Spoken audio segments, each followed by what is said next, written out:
Muito bem, boa noite. Hoje a gente vai falar um pouquinho, né, entender o que é o sofrimento.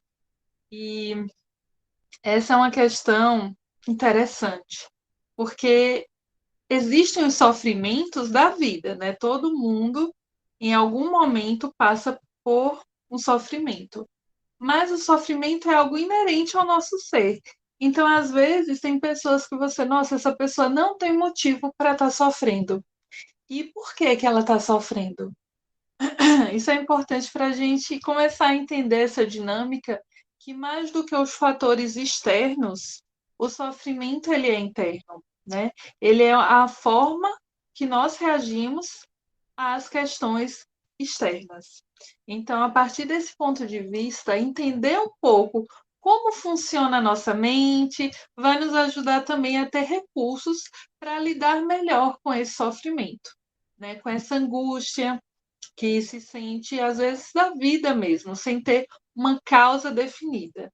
E muitas vezes também acontece coisas pequenas, e às vezes a nossa reação é muito grande. A gente olha assim, nossa, o sofrimento que essa coisa desperta em mim está desproporcional ao que aconteceu.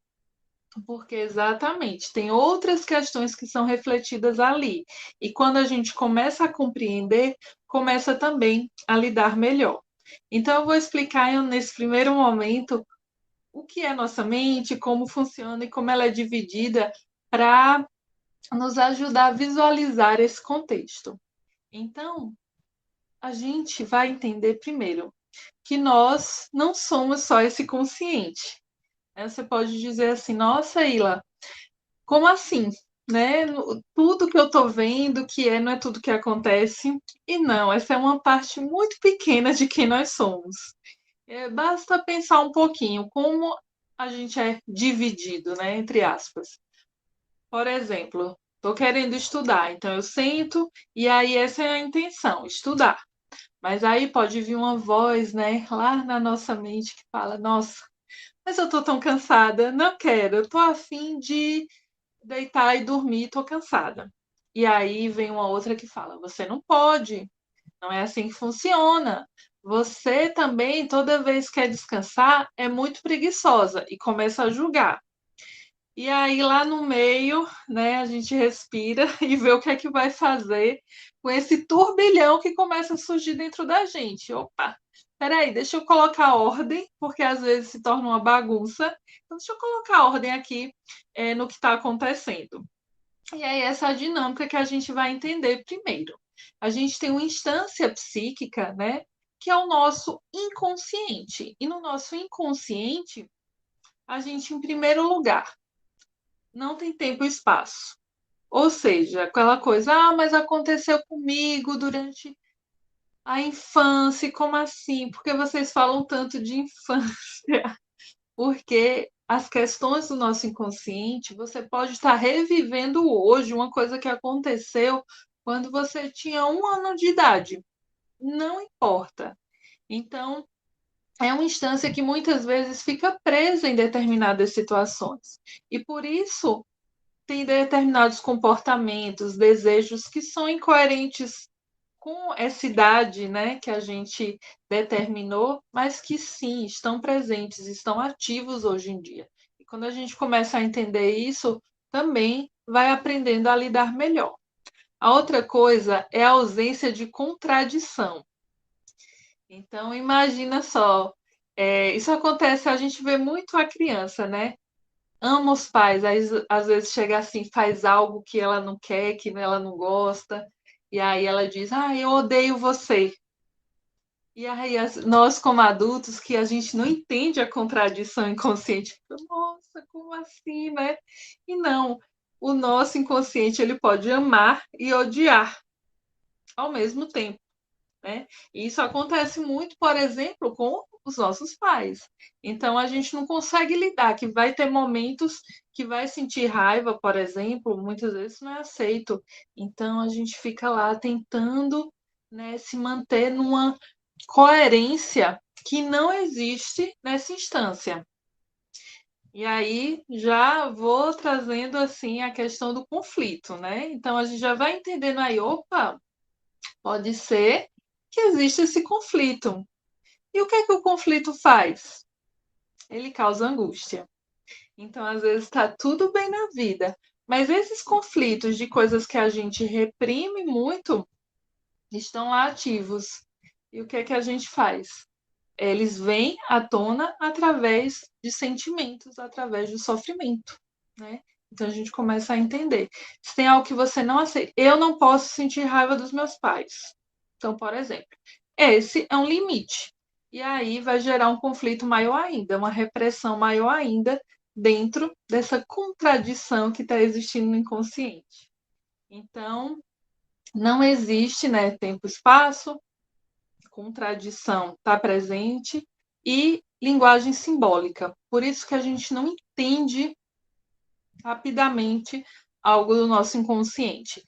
Ele se manifesta principalmente nos nossos sonhos. Mais para frente eu vou falar como a gente entendeu os sonhos, né, dentro dessa linguagem simbólica. Mas a gente já pode entender que tudo que está lá, esses símbolos, são uma comunicação inconsciente. E isso ajuda a gente também a compreender o que está acontecendo nessa instância. Então, os nossos sonhos, às vezes a gente chama uma coisa chamada ato falho, que é trocar uma palavra por outra, esquecer. Isso também vem, né, do nosso inconsciente, esse simbolismo, né? Ele não necessariamente traz exatamente o que nós pensamos, o que é, mas ele vai se correlacionando com questões do nosso dia a dia e de alguma forma vai encontrando uma comunicação com a gente, com o nosso consciente, através desses simbolismos que, se prestar atenção, tem vários na nossa vida. E aí a gente vai ver uma igualdade de valores para a realidade interna e a externa, ou a supremacia da primeira. Então, assim, existem os desejos. E aí a gente vai observar que, nossa, externamente existe essa demanda. Eu quero que isso aconteça. E existe, às vezes, o conflito interno, mas eu não quero.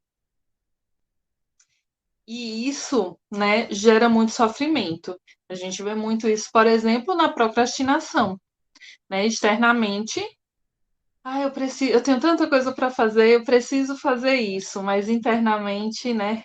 Ai, não, estou precisando descansar, tenho outras necessidades. E a gente vai ver, como falou aqui, né, uma supremacia da primeira, ou seja, uma supremacia dos desejos internos, do nosso mundo interno. Outra forma da gente analisar isso também é através da forma que nós sentimos os fatos. Então, existem as demandas externas. Ok, isso é o fato. Como você se sente perante esse fato? Isso vai ser mais importante dentro do seu conteúdo psíquico. Mais do que o fato em si, é como você se sente, ou como você reage, ou como você elabora, entende aquele fato que aconteceu.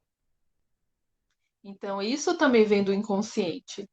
Às vezes é como eu disse no início, é uma coisa bem simples e tem uma super resposta. E aí, nossa, não sei por que eu tive uma resposta tão intensa a isso.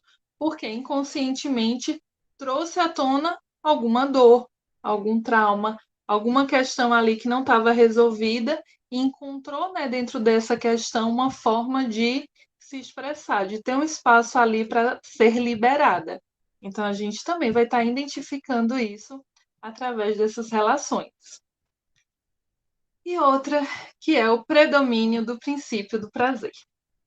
Sempre vai estar buscando, né, esse princípio do prazer, uma coisa que a gente chama pulsão. Então, vai estar lá presente e a gente vai estar nessa busca. Por isso que, às vezes, o relaxar é tão mais encantador do que em si e, né, trabalhar, fazer o que tem que fazer. Por quê? A busca interna vai ser sempre disso. E a gente vai ver em diversas questões na vida, né? Por exemplo, questões de compulsão alimentar, né? A gente vai estar notando também uma demanda ali, às vezes algo, né, dentro na vida, algum conflito, alguma dor, algum sofrimento, vai buscar uma compensação através da alimentação, por exemplo. Então, sempre a gente vai estar buscando compensações ao nosso sofrimento, às nossas dores. O conflito ele existe, mas existe também essa demanda por prazer que todos nós vivenciamos. E é preciso prestar atenção porque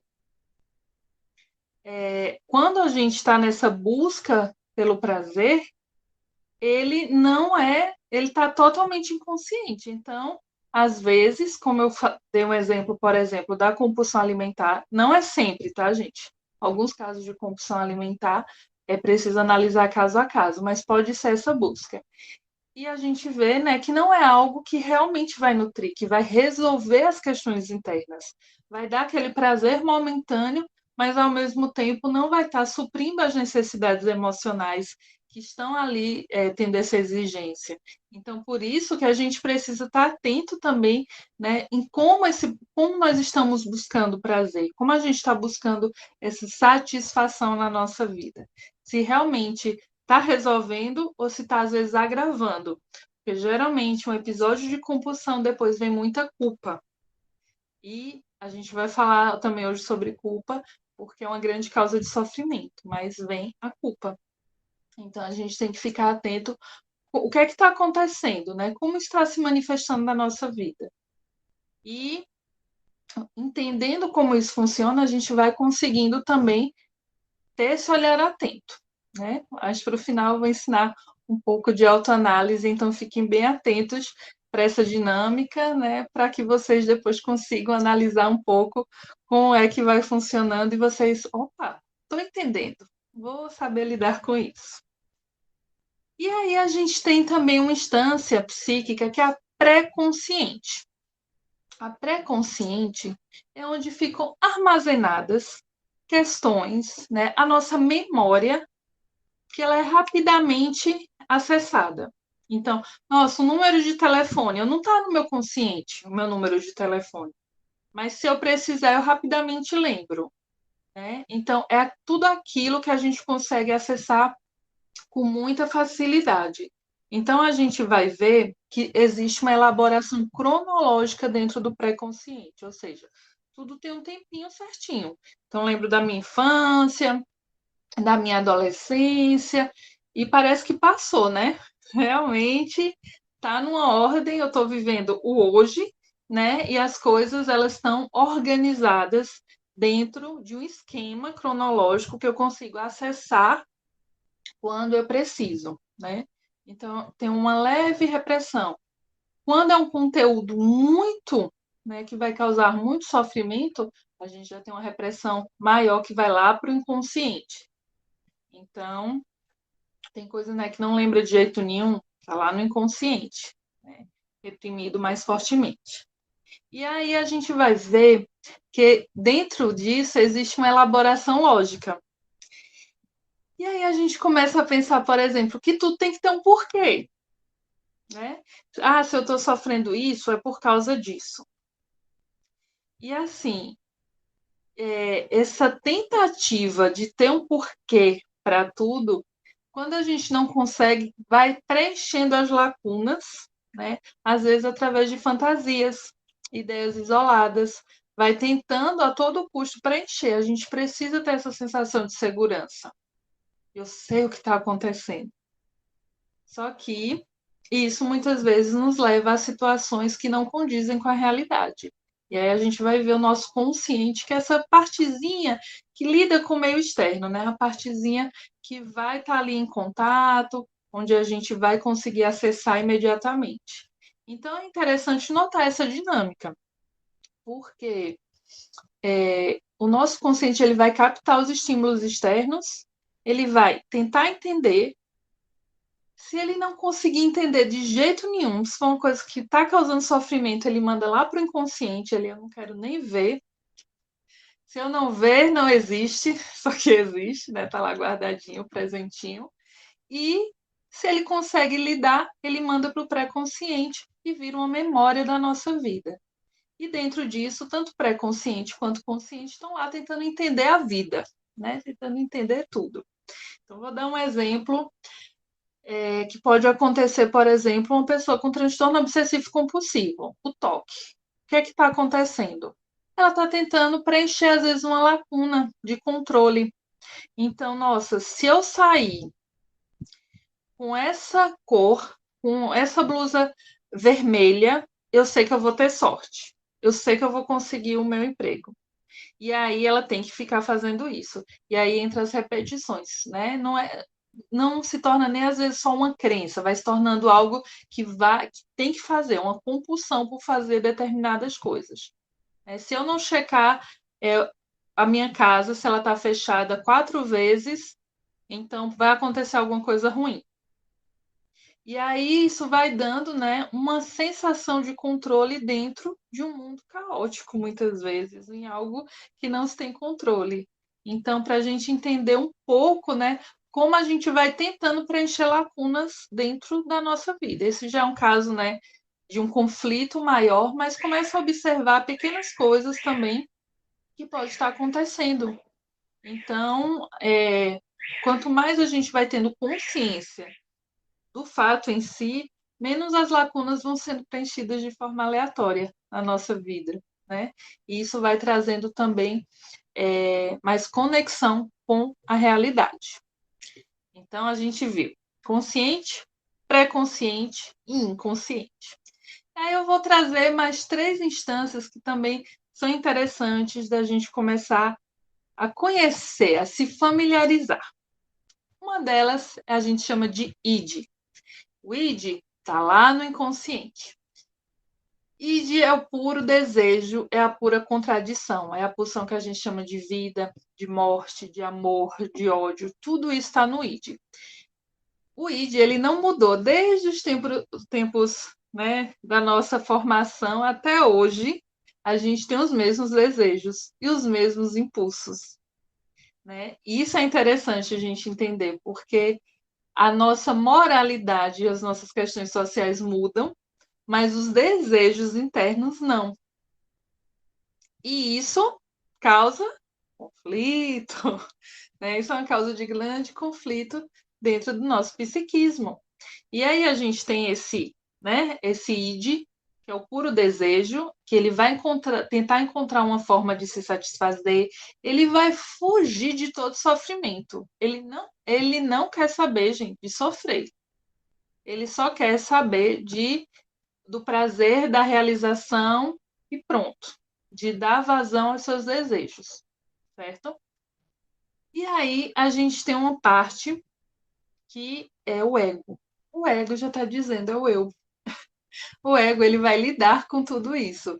Ele vai tentar, é como se fosse assim, imagina um cavaleiro em cima do cavalo. O cavalo lá, selvagem, é o id. E é preciso ali o cavaleiro ter as rédeas, né? Conseguir usar uma energia para domar aquele cavalo. Às vezes pode ir, né? Quando está em processo ainda está muito selvagem, pode ir para um lugar que o cavalo queira, até conseguir adaptar e sincronizar de acordo com que seja aceitável. Então é mais ou menos isso. A gente tem essa parte muito selvagem internamente e a gente vai aprender a lidar ela com o ego, porque o ego tem as consequências, né?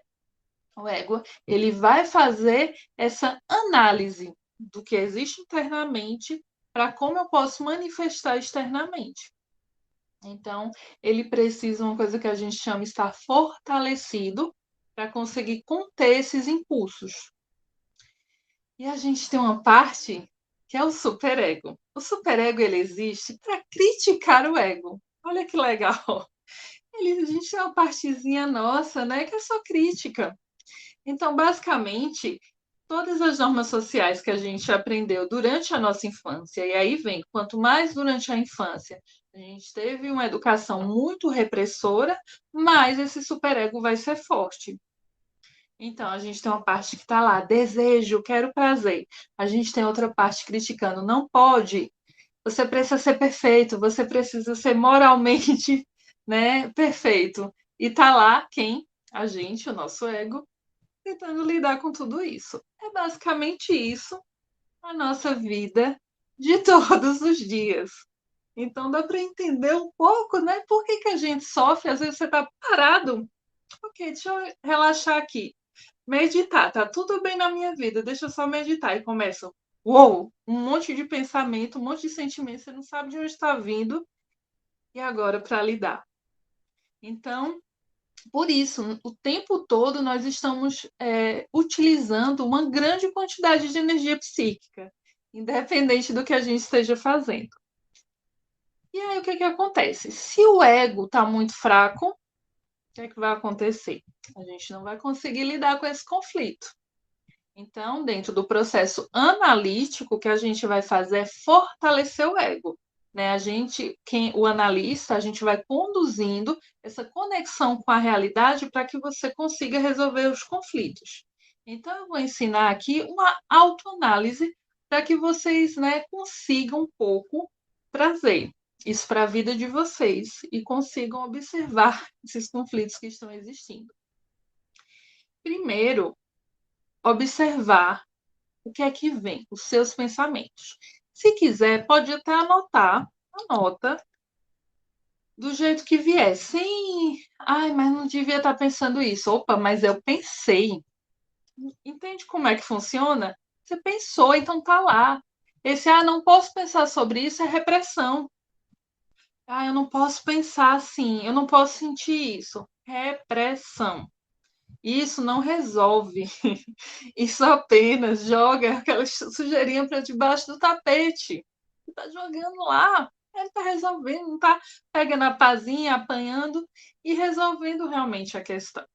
Então, assim, anota tudo, né? A anotação é a forma mais fácil, porque vai pensando, vai se perdendo. Tira lá 5 minutinhos, anota um pouco para o tempo da sua autoanálise do seu dia. E isso vai te ajudando a ter clareza sobre os seus pensamentos. Procura também não, vou escrever só sobre isso. Porque às vezes começa escrevendo uma coisa, vem outra, e você vai correlacionando, pode parar na sua infância. Nossa, eu me sinto mal com o meu chefe. Daqui a pouco, nossa, exatamente como eu me sentia e queria sempre agradar o meu pai. E aí o fio você começa desenrolando. A gente sempre brinca que é um insight, né? Isso. O insight é como um quebra-cabeça que você vai montando ali. Pá, quando parece que encaixa, aí vem uma sensação muito forte, assim, você, eu entendi, parece que encaixou ali tudo. E é o insight que traz a mudança, porque realmente você entendeu a sua linguagem consciente, como ela está se manifestando na sua vida, como ela está ali regendo, né, os seus relacionamentos. E quando você entende essa dinâmica, o ego se fortalece. Ou seja, ele consegue entender o conflito e lidar com ele, sem estar lá reprimindo esses conteúdos ou cedendo apenas ao prazer, ao id. Então, você vai conseguindo, né, ter força psíquica para tomar as decisões mais condizentes com o que você, né, quer, com os seus objetivos, com os seus planos. Por isso que é muito, muito importante entender isso. Então, você anota e vai observando. Pode ser que venha um dia que não venha nada, né? Que você fale assim, nossa, não está fazendo nada com nada. Mas vai construindo. O insight, às vezes, não vem no momento que você escreve por 5 minutos. Ele, às vezes, é uma construção e aí você observa, nossa, esse comportamento, o que eu sinto com essa pessoa está se repetindo aqui. E se repete ali de novo. E o que é que isso quer dizer? E aí você vai começar a elaborar, né, aquele comportamento. É muito importante dizer também que o superego está lá atuando. Então, sei lá, você pode escrever algo e dizer, nossa, eu não posso sentir isso, senão eu vou ser uma pessoa muito ruim. E aí vem a culpa. Eu não posso fazer isso porque isso daqui e começa o julgamento, que vem a culpa, porque a gente tem o eu real, que é o eu que vive, né, que faz as coisas, e a gente tem essa idealização do superego, essa perfeição exigida pelo superego. E toda vez que a gente se afasta dessa perfeição, é muito doloroso, né? Vem um sentimento de culpa muito forte. Por isso é tão importante a gente estar atento também a esse incômodo, porque dói, dói. Você vai lá observar, nossa, mas eu estou fazendo isso, e vem aquela sensação ruim, mas isso é apenas uma manifestação do superego. O que é que precisa? Fortalecer o ego. Ver que isso é apenas um ideal, né? Que não é a realidade. A realidade é o que você pode fazer hoje. Entende como é? É uma negociação. Você vai negociar. É isso. Vai estar lá o desejo, vai estar lá. Esse, nossa, mas não pode. E você vai estar lá negociando com todo mundo. Você tem que estar forte lá, se manter para negociar. Ok, eu não posso ceder aqui, mas também eu não sou uma pessoa má ou horrível por querer isso. Deixa eu ver como é que eu posso fazer. Então, deixa eu encontrar aqui meu caminho. Deixa eu resolver. Então, isso é a autoanálise. Essa resolução é quando a gente está forte para entender esses conflitos e não se identificar com um ou outro.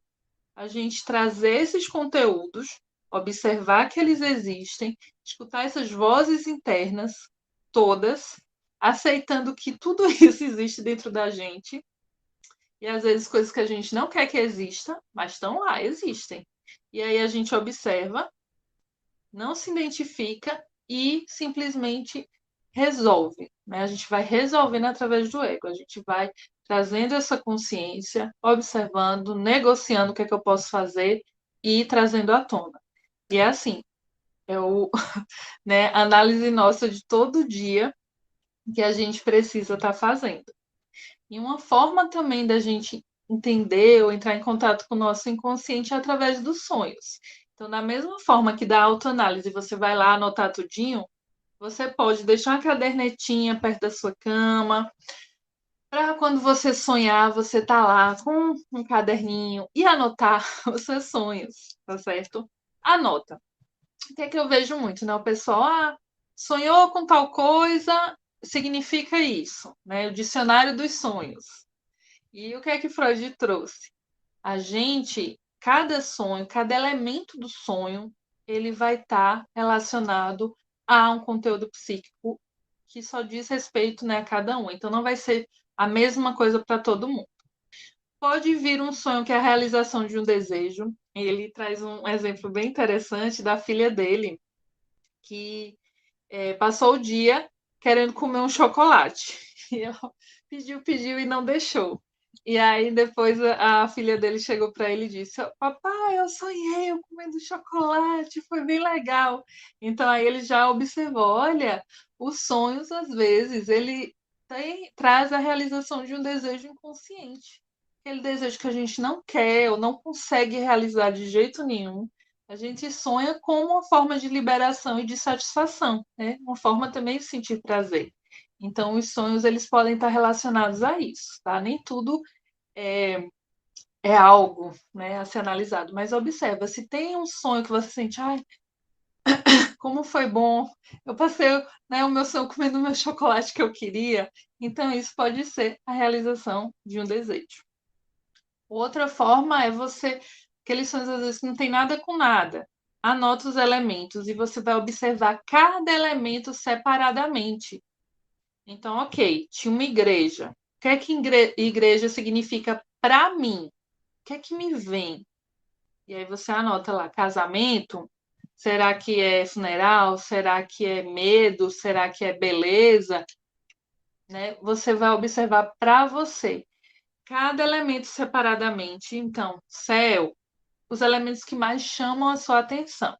Depois disso, você vai observar o que é que, né, aquilo ali unir, digamos, toda essa parte simbólica para trazer um significado para você. Pode ser que num primeiro momento não venha, mas vai, né, trazendo. Quanto mais você começar a analisar os seus sonhos, mais vai ficando fácil também você compreender, né? Dentro do processo analítico, a gente vai ajudando isso, mas o que eu estou trazendo muito é você, cada um de vocês, sozinhos, vocês já vão conseguir ter ferramentas assim, bem importante. Entendendo um pouco esse conceito, né? Fica mais fácil entender o porquê cada uma dessas coisas, vocês já vão conseguir acessar muito. E aí, resolvendo esse conflito, o sofrimento diminui, né? Essa angústia diminui. Quanto mais nós estamos conectados à realidade, por exemplo, menor o sentimento de culpa. né? Menor sentimento de culpa, de precisar ser alguém, de precisar se realizar, ou de se frustrar porque não consegue realizar, porque muitas vezes está tão preso ali só ao desejo que não consegue realizar. Então, tudo isso vai se resolvendo. Por isso que já ajuda muito. Quanto mais conectados à realidade, menor o sofrimento. E mais também a gente consegue lidar com o sofrimento, independente do que seja. Porque, né, às vezes, como eu te falei, não está acontecendo nada visível, a gente está sofrendo, porque existem muitas questões internas. Quando elas vão diminuindo, independente do que está lá externamente acontecendo, a gente está forte, consegue olhar, consegue, né, traçar um plano, consegue lidar sem tanto medo, sem tanta repressão. Então, por isso é importante, né, para a diminuição do sofrimento, a resolução do conflito. E para, né, encerrar aqui, eu vou ler as perguntas de vocês para a gente conversar. Mas assim, o superego, ele luta por perfeição. O ego, ele exige adequação à realidade. E o id esforça-se para obter prazer e evitar o sofrimento, independente dos meios e das consequências. Tendo isso em mente, autoanálise, observação dos sonhos, maior consciência ali para a resolução dos conflitos. Muito bem, conteúdo dado. Vamos ver as dúvidas. Ótimo. Nossa, é muito ruim estar nesse conflito entre desejo interno e externo, exatamente, porque vem uma sensação assim. Às vezes, internamente, nossa, eu quero tanto algo, e externamente vem uma sensação de não vou conseguir. Só que quando a gente não está com o ego fortalecido para lidar com isso, aí entra em ação o superego. O superego ele vem e traz a crítica. E essa questão do desejo interno, ainda por cima, ele quer uma satisfação imediata. Então, assim, é interessante a gente entender isso. Esse desejo do id, ele tem uma satisfação imediata. Então, eu quero realizar isso. Ele não entende que existe um processo. Eu não falei que o inconsciente não tem tempo e espaço? Então, ele não entende os processos que precisam ser feitos para a satisfação do desejo. E aí é muito sofrimento, né? Dói muito. Por isso que quando o ego está fortalecido, ele entende, nossa, eu tenho esse desejo, mas talvez eu precise de anos para realizá-lo. Né? Se é, sei lá, ter uma profissão, me formar numa faculdade, eu vou precisar ali de 5 anos para realizar o meu desejo. Né? Se eu quero fazer um curso, talvez eu precise de 1 ano e meio. Se eu quero comprar, né, tal coisa, talvez eu tenha que poupar, talvez eu tenha que, né? E aí entende que é o ego que vai elaborando as ferramentas para a realização do desejo. E se o ego não está fortalecido, o que é que vem? O desejo, a pulsão, que a gente chama aquela emoção, né? Aquela força assim, mas ela vai ser descarregada onde? Às vezes na somatização, na ansiedade, né? E aí a gente vai ver o adoecimento da pessoa. Às vezes adoecimento, inclusive físico, né? Com as somatizações. E quando você reconhece que é compulsão alimentar e mesmo assim se permite para não evitar o problema, é algo voluntário. Então, vamos lá. Compulsão alimentar, primeira coisa, né? Falando especificamente disso, não tentar reprimir, tá? Porque uma coisa que acontece na compulsão é assim: tem o episódio e depois vem a culpa. E a culpa aumenta a compulsão, e aí começa essa retroalimentação, tá certo? Entender que o episódio ele existe, ele é multifatorial, às vezes, né, sozinho não vai conseguir resolver, tá? Precisa de um tratamento para a compulsão em si, precisa de um acompanhamento muitas vezes.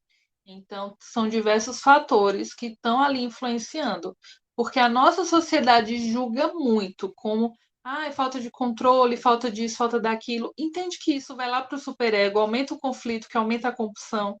Quanto mais a gente julga as pessoas ou se julga, maior o conflito. E aí entra nesse ciclo aqui que você colocou, né? é algo, você botou voluntário, mas acho que é algo involuntário, né? Algo que a pessoa não consegue controlar. Por quê? Tá, nessa demanda inconsciente. Então, o que é que precisa, né? Entender, você pode, se você tem episódio de compulsão, vai fazendo essa autoanálise que eu falei. Às vezes, por exemplo, teve um dia muito estressante, né, que não se sentiu valorizado, que não se sentiu bem, que sentiu que nada daria certo. E aí acontece um episódio de compulsão, porque vem, né, nessa tentativa de sentir o prazer. Então, começa a observar o que é que está acontecendo, o que é que acontece com você para ter o episódio de compulsão. E isso vai ajudando também a ter uma resolução. Vamos lá. Estou esperando aí. Vou falando do próximo. Deixa eu ver. É possível a memória de alguma situação trazer sofrimento ou que se sente não é sofrimento? É sofrimento. E a memória traz sofrimento. É por isso que a gente reprime e esquece. É uma forma de se proteger. É uma forma de estar lá e não estou sofrendo. Porque às vezes lembrar de algo é tão doloroso que a gente não consegue lidar. Então não vem a memória daquilo. Então, assim, memórias elas causam muito sofrimento, inclusive quando são reprimidas, inclusive quando, né, a gente não consegue lembrar, mas estão lá, exatamente. E aí vai usando diversos mecanismos para não lembrar. Então, por exemplo, às vezes o pessoal está numa sessão, aí começa a faltar quando está chegando perto de lembrar de algo, começa a acontecer 1 milhão de coisas, que vai acontecer nessa fuga. Não quero lembrar, porque vai doer. Só que também, se não lembrar, é aquela dor que não se resolve. Quando a gente lembra, opa, entra o ego em ação. Eu vou elaborar de uma forma diferente. Eu vou ressignificar essa situação. E aí você consegue lidar de outra forma, né? Para de tanto doer. Você consegue ir olhando e seguindo sua vida sem aquilo te impedir, né, de realizar determinadas coisas. Mas dentro do processo de autoanálise que eu passei, vocês vão notar algumas coisas que vocês vão lembrar, epa, ai, tá doendo. Mas dentro do possível de cada um, né, fazendo sozinho, vejam que é possível para vocês também, tá bom? Aí a outra, vamos lá. Depois de um pico de ansiedade controlado, senti que precisava relaxar e esquecer. E já conhecendo a compulsão e como ela aliviava, recorri a ela voluntariamente. Entendi o voluntário agora. Ou se era voluntariamente, não era compulsão, não sei. E aí eu já como muito naturalmente. Então, nesse dia, em um dia, foi embalagem inteira de sorvete, mais 2 pacotes de biscoito, mais as refeições normais do dia, nesse nível. Então, vamos lá. É interessante isso daqui porque está mostrando assim, voluntariamente ou involuntariamente, né? Você sabe que aquilo alivia, mas ao mesmo tempo é uma demanda psíquica inconsciente, entende? Então não é se você, eu sei que alivia, vou. Esse primeiro estágio, digamos assim, ir para a comida. Mas ao mesmo tempo não é uma demanda consciente. Foi inconsciente, foi uma forma de obtenção de prazer dentro, né, dessa situação de estresse. Por isso que é algo, né, complexo dentro disso. Porque não dava naquele momento, se você dissesse, não vou fazer, não vou. Não tem como. Então, às vezes, o episódio de compulsão, quando ele vem forte, você sabe o que está fazendo. Não é que você desligou a maquininha e teve episódio. Não. Às vezes está comendo e chorando com culpa. Às vezes está comendo, eu não quero mais comer. E não consegue parar até o episódio ser finalizado. Então, assim, não é simples, né? Não é algo é, consciente, algo que eu vou controlar. Não é assim. Inclusive, outro dia a gente pode fazer um encontro só sobre transtornos alimentares, porque assim tem muita coisa. Transtorno alimentar ele tem um nível de complexidade bem alto e que as pessoas não, nós como sociedade não entendemos e culpabilizamos demais. E isso aumenta mais ainda os transtornos. Então, assim, O que é que poderia fazer nesse momento? Talvez adiar um pouco a satisfação, né? E aí, aos poucos, você ir trabalhando isso. Observa sempre na autoanálise, porque com o fortalecimento do ego, você pode ir criando, tentando criar estratégias para esses momentos, né? O que mais você te dá prazer? Onde você pode direcionar sua energia de outra forma? Se nota que já está em um processo de ansiedade antes, tenta fazer a resolução da ansiedade um pouco, observar esse conflito antes que chegue no episódio de compulsão. Então, assim, é muito, né, não tem uma resposta pronta, mas é preciso estar sempre nessa observação. Eu quis, nessa época eu já estava em dieta, atividade física regular, já me sentia um episódio bem pontual. Então, é um eu quis, é o que eu estou dizendo assim, eu quis, eu sei que isso daqui vai me satisfazer, né? Eu sei. Tipo, exatamente isso.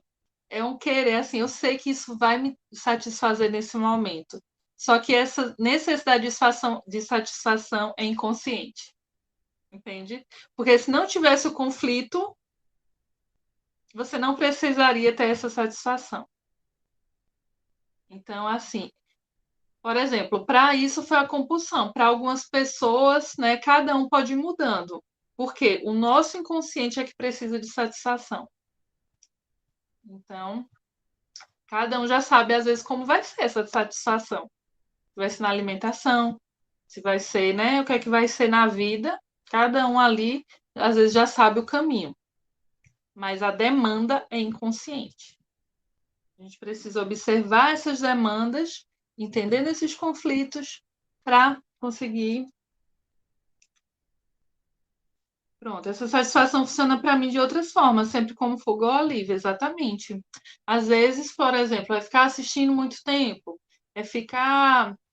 A pessoa sabe que tem que fazer as coisas e vai assistir, mas entende que, ok, eu sei que aquilo vai aliviar o meu sofrimento, que eu estou sofrendo, está doendo. De alguma forma ali eu preciso lidar com aquilo. Então, às vezes vai ser isso, né? Às vezes vai ser, sei lá, algum vício, jogos, bebida. E aí vai, né? Então, assim, cada um vai encontrar ali a satisfação, o alívio e a fuga. Por isso que, olha a importância, gente.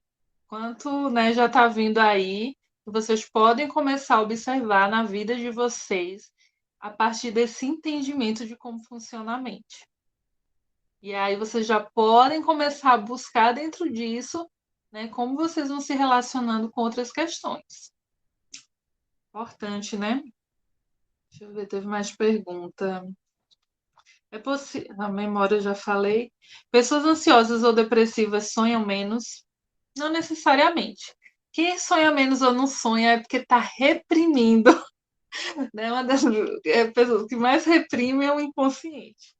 Então, se você não sonha, respira, bota seu caderninho de lado e começa a dar um pouquinho de espaço para esse sonho, para isso acontecer, tá certo? Às vezes vem assim, não lembrei de sonho todo, deixa eu ver o que eu lembrei. Eu acho que eu sonhei. Começa a puxar da memória, aquele primeiro abrir o olho, deixa eu ver o que eu sonhei. Porque quem não sonha de jeito nenhum é porque está tendo assim muita repressão, não quer saber mesmo do inconsciente. Não quer nem a satisfação dos desejos através dos sonhos. Então, assim, deixa sonhar, observa também. Os sonhos são importantes, né? E é isso. Foram todas. Pessoal, todas as perguntas respondidas. Vocês querem saber de mais alguma coisa?